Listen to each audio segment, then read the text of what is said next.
In this video, I am going to explain about scheduling criteria. So we know that we have different scheduling algorithms, okay? And in order to find the efficiency of those algorithms, we need to consider some properties, right? So in order to measure the efficiency of the algorithms, we should consider some properties, okay? So the properties on which basis you measure the efficiency of the algorithm is known as scheduling criteria. Okay, so what is scheduling criteria? Scheduling criteria are nothing but properties on which basis you measure the efficiency of the algorithms, because here we have many scheduling algorithms. Okay, so on which basis you measure the efficiency of those algorithms, that is called the scheduling criteria. So here I have 5 measurements or 5 criteria. What are they? CPU utilization, throughput, turnaround time, waiting time and response time. First let us discuss some points about CPU utilization. Okay, CPU utilization is nothing but we want to keep CPU as busy as possible. Always we should keep CPU as busy as possible, because CPU is busy is nothing but CPU is doing some work. CPU is busy is nothing but it is doing some work. That means it is giving some results, right? It is doing some work is nothing but it is giving results. Okay. So that's the reason CPU utilization is nothing but we want to keep the CPU as busy as possible. Okay. So for any scheduling algorithms, it is desirable to maximize the CPU utilization. So what is desirable property? For any scheduling algorithms, those scheduling algorithms should maximize the CPU utilization. Okay, that means they should minimize the CPU idle time. So which scheduling algorithm is better? That scheduling algorithm should make the CPU as busy as possible. Okay, it should decrease the CPU idle time. It should decrease the CPU idle time. Okay, so this is one measure. Okay, and the next one is throughput. Throughput is nothing but it's a measurement of work. Throughput is nothing but it's a measurement of work done by the CPU. That means let us assume that in 1 minute of time, okay, so CPU is doing 10, CPU is executing 10 processes. Okay, let us assume that if you use one scheduling algorithm, then in 1 minute it is executing 10 processes. Okay, if you use the second algorithm, then in 1 minute it is producing only 2 results. That means it is executing only 2 processes. Okay, so here we can call it as a throughput. Here we can call 10 and 2 as throughput. What is the throughput here? 10. What is the throughput here? 2. Okay, if I use the first scheduling algorithms, then the number of processes completed in 1 minute is 10. If I use the second scheduling algorithm, then the number of processes completed in 1 minute is 2. Okay, so throughput is nothing but here instead of 1 minute we can choose 2 minutes or 3 minutes. Okay, so generally we can call it as a unit time. We can call it as a unit time. Okay, so throughput is nothing but in unit time how many processes are completed. So that is called the throughput. Okay, so for any CPU scheduling algorithms, it is desirable to maximize the throughput. Okay, maximizing the throughput is one of the desirable property for any scheduling algorithms. Okay, so scheduling algorithms should maximize the throughput. And the next one is turnaround time. So turnaround time is nothing but let us assume that we want to execute a process. So we have submitted the process, then the interval from submission to the completion, we have submitted the process here and we have completed the process. That means we got the output here. Then the interval of time from submission to the completion is known as the turnaround time. Okay, so we know that when any process wants to execute, when it gets the CPU, let us assume that P1 process has got the CPU now. Okay, then we cannot guarantee that all the statements of P1 will execute in one go, right? Because P1 after executing some time, P1 may wait for some time. So after waiting, again it should get the CPU. After finishing some execution of some statements, again it may go to the waiting state, right? So it can go through different states. Okay, then all this time together is called the turnaround time. So turnaround time is nothing but from submission to completion it will go through different stages, right? It will go different times, CPU burst time, IO wait time.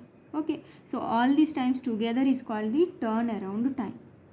Okay, so when we want to execute any program, so first it will go to the ready queue, right? Now P1 want to execute, we want to execute P2, we want to execute P3. So all the processes will go into the ready queue. From ready queue, when it gets a chance, then it will execute. So P1 will execute. So after execution, it will wait for some time. Okay, so all this time together is called the turnaround time. Okay, so next we will see, so what is desirable? So for any CPU scheduling algorithm, it should minimize the turnaround time. What is the desirable property? It should minimize the turnaround time. And what is the next property? Waiting time. So if you observe, let us assume that I have a process P1. Okay, for process P1, 2 minutes it will use the CPU for 2 minutes. Let us assume that it will use the CPU for 2 minutes. Then after 2 minutes, so again another 3 minutes it will wait for input and output operations. Okay, so after that 2 minutes it will use the CPU for execution. Okay, this is the process, right? So let us assume that again it has to wait for 2 seconds. So 2 seconds it has to wait for input and output. So let us assume that after 2 minutes input and output operations are finished. That means now it is ready to execute. Then also we are not giving the CPU to the process P1. Again it is waiting.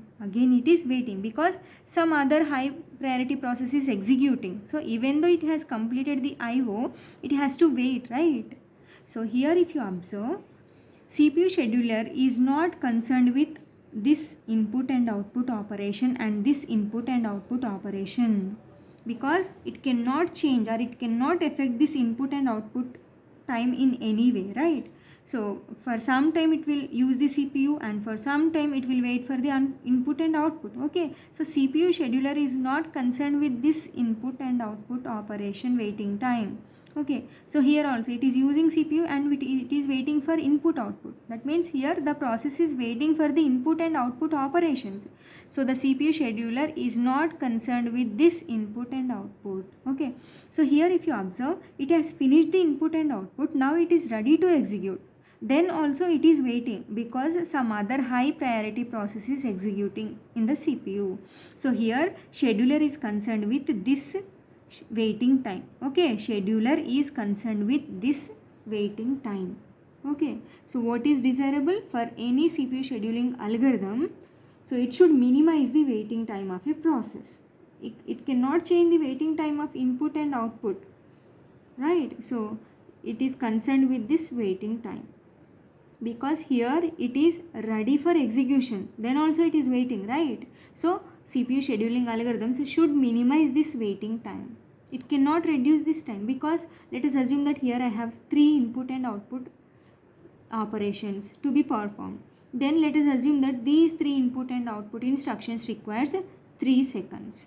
Okay, that means in these 3 seconds the process has to wait, because here it is taking the input or it is producing the output. At this time the process has to wait. So CPU scheduler is not concerned with this input and output. It is concerned with this input and output, because here if you observe, here the process is ready to execute, but we are stopping it from execution.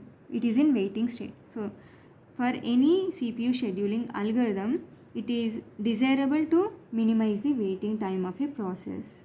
Okay, and the last one is response time. I will explain this with the help of an example. Let us assume that you want to play one video in your laptop or in your system. So you double clicked on the video. So when you double clicked on the video, so the processor has to execute your instruction, right? So processor has done its work. That means it has given instructions to open the particular video. That means it has done its work. Okay, So now it is our output device responsibility to play the video on the monitor, right? So now video should be played on the monitor, right? So let us assume that our output device is very slow. Then it will take some time to load the video into the monitor, right? Here if you observe, here I have double clicked at this particular time and the CPU has given the response. CPU has finished its work here. Then also we are not able to see the video because here the output device is very slow. So it is taking some time to open the video. Actually, I can see the video at this point. I have made the request here. CPU has done its work here, but I can see the video at this time. Okay, so here the total time is called the turnaround time. Total time is called turnaround time. But the time from submission to the first response, this time is called the response time. This time is called the response time. Okay, response time is nothing but response time is nothing but interval from the submission of the request to the first response.